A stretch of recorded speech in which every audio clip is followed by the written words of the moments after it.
Welcome, everyone, to another episode of the Easy English Talk channel, where we dive into everything related to learning and mastering the English language. My name is Jason, your host, and I'm so excited to be here today with a very important topic. It's something that almost every English learner faces at some point in their journey. I understand English, but I can't speak. Now, if you're listening to this, I'm sure you've experienced that frustrating moment where you can understand someone perfectly in English. You follow along in conversations, you grasp what's being said in movies, or even understand complex instructions at work. But when it's your turn to speak, suddenly your mind goes blank. The words get stuck in your throat, or worse, you second guess every sentence you try to form. Sound familiar? If so, you're definitely not alone. Today I'm going to take you through why this happens and, more importantly, how to overcome it. This podcast is going to be loaded with practical advice, real-world examples, and concrete tips that will help you unlock your speaking potential. So, whether you're listening on your morning commute, cooking dinner, or just relaxing at home, stay tuned. Let's start by breaking down why so many learners of English can understand it but have trouble speaking. This is something that happens across all languages, not just English. Think about this. Have you ever heard someone say, "I understand Spanish, but I can't speak it"? Or, "I get what they're saying in French, but I don't feel confident enough to respond"? This is a global challenge. Why does it happen? First, there's a key distinction between passive and active language skills. Passive skills involve receiving information, like listening and reading, while active skills involve producing information, like speaking and writing. Listening is easier because it's a one-way street. You're just absorbing information and your brain is processing it, but there's no immediate pressure to respond. On the other hand, speaking requires several things to happen all at once. You need to find the right words, put them in the correct order, and pronounce them clearly, all while under the pressure of the moment. And if English isn't your first language, your brain is doing all this in real time while trying to translate from your native language to English. No wonder it feels hard. Let's say you're in a situation where someone asks you a simple question, like, "How was your weekend?" Now you understand this question perfectly. You know they're asking about what you did during the past 2 days, but suddenly, when it's your turn to respond, you freeze. You know the words are there somewhere. You might even know how to respond. "My weekend was great. I went to the park, had lunch with a friend, and watched a movie." Simple, right? But here's the thing. Your brain starts analyzing every word. Is "went to the park" the right way to say it? Should I use a more complex sentence? How do I pronounce that word? All of this overthinking slows you down.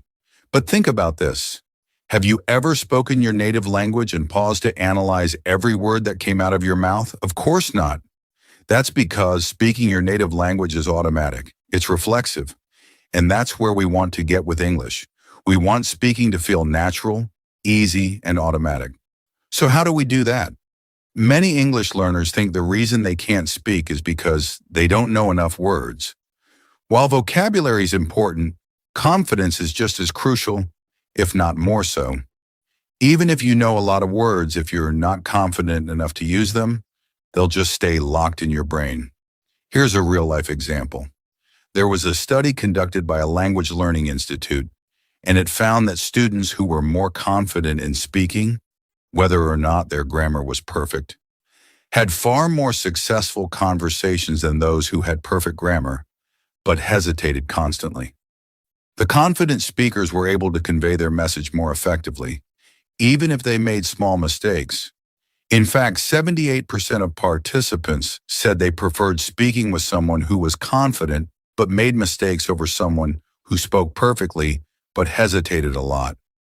One way to boost your confidence is to practice speaking without the pressure of a real conversation. This might sound strange, but one of the best ways to do this is to talk to yourself. Yes, I said it. Talk to yourself in English. Start small. Describe what you're doing. For example, if you're cooking dinner, narrate the process in English. I'm chopping onions. I'm boiling water for pasta. This gets you used to forming sentences in real time.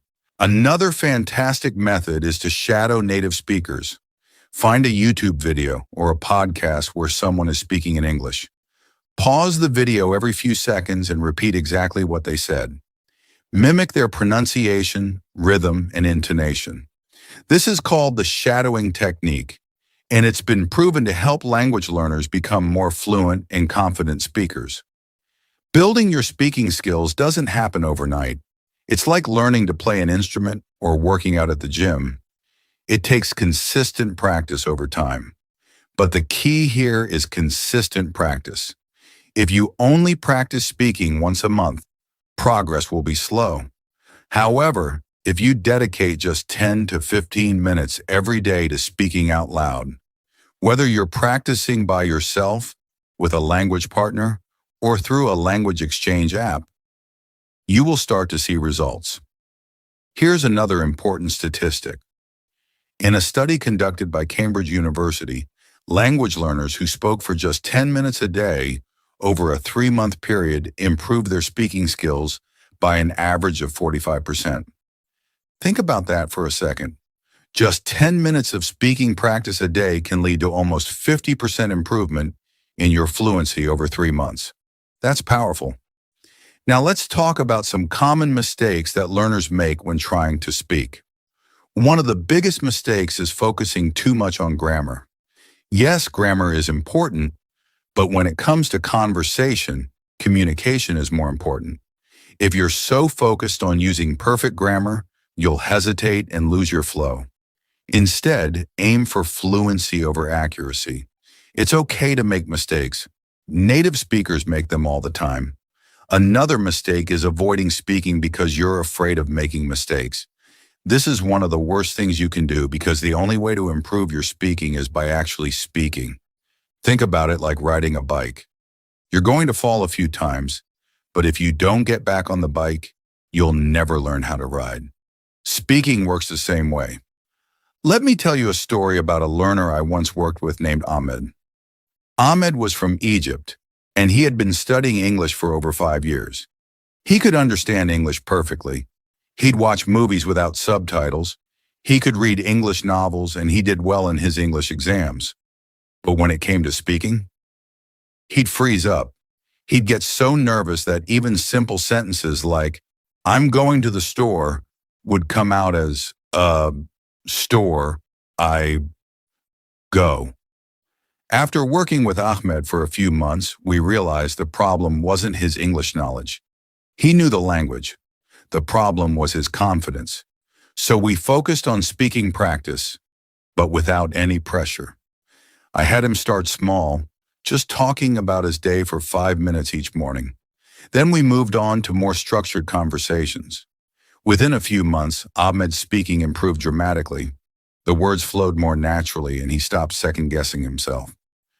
Thank you so much for tuning in to the Easy English Talk channel. I hope you found today's episode helpful, and I encourage you to take these tips and put them into practice.